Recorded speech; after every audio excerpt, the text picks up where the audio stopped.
Similar to the concave mirror, draw a line representing the principal axis. Using a ruler, mark 3 points where P is at 0 cm, F is at 3 cm and C is at 6 cm. You can take any convenient distance as long as F is exactly in the middle between P and C. So the distance CF is equal to FP. P is the pole of the mirror, F is the focus and C is the center of curvature of the mirror here. Note that in a convex mirror, the F and C are on the opposite side compared to a concave mirror. Now use your compass to draw an arc for the convex mirror. The compass point should be placed at C, the center of curvature. The radius of the arc will be CP equal to 6 centimeters in this case. Mark the back side of the mirror with these dashed lines.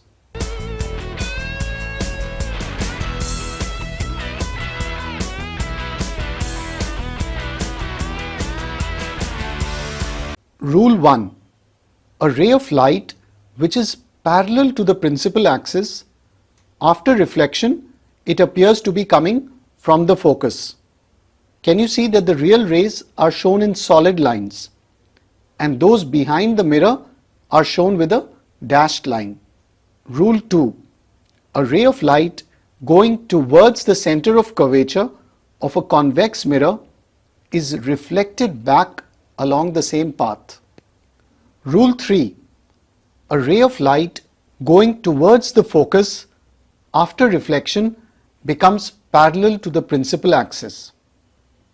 Can you see that Rule 3 is exactly opposite of Rule 1? It's due to reversibility of light. Rule 4. A ray of light which is incident at the pole of a convex mirror is reflected back, making the same angle with the principal axis. Here the angle of incidence is equal to the angle of reflection. Let's place the 4 rules that we have learned for convex mirrors on our concept board.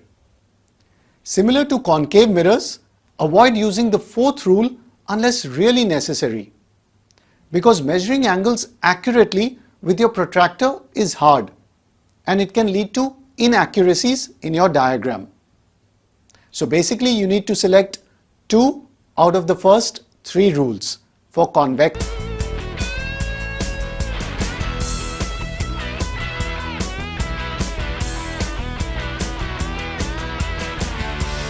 Here I am on the principal axis at a certain distance from the convex mirror.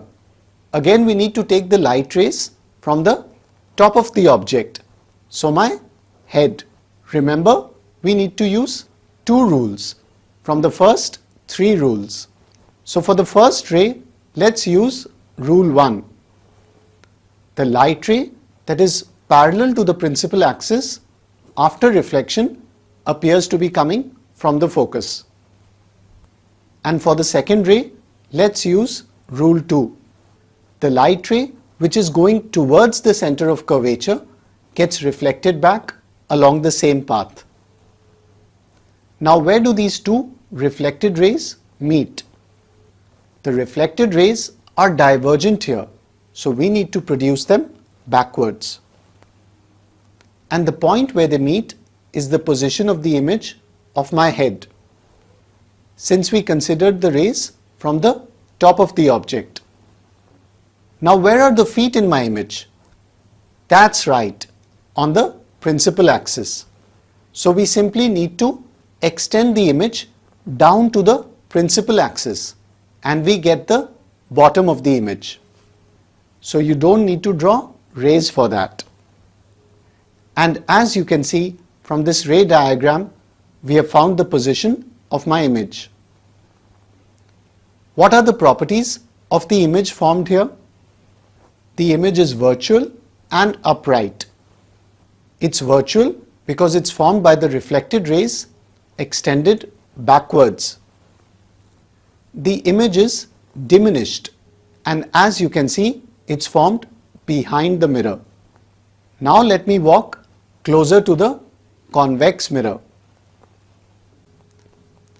Again, we are going to use 2 out of the 3 rules to obtain our image. And as you can see, the image formed has similar properties. It's virtual and erect, it's diminished, and it's formed behind the mirror. Remember, the concave mirror had so many different cases, but the convex mirror is the easy one in the syllabus because it doesn't matter where you stand in front of the mirror, the image properties are always going to be the same. It's going to be virtual and erect, diminished, and the image will be formed behind the mirror.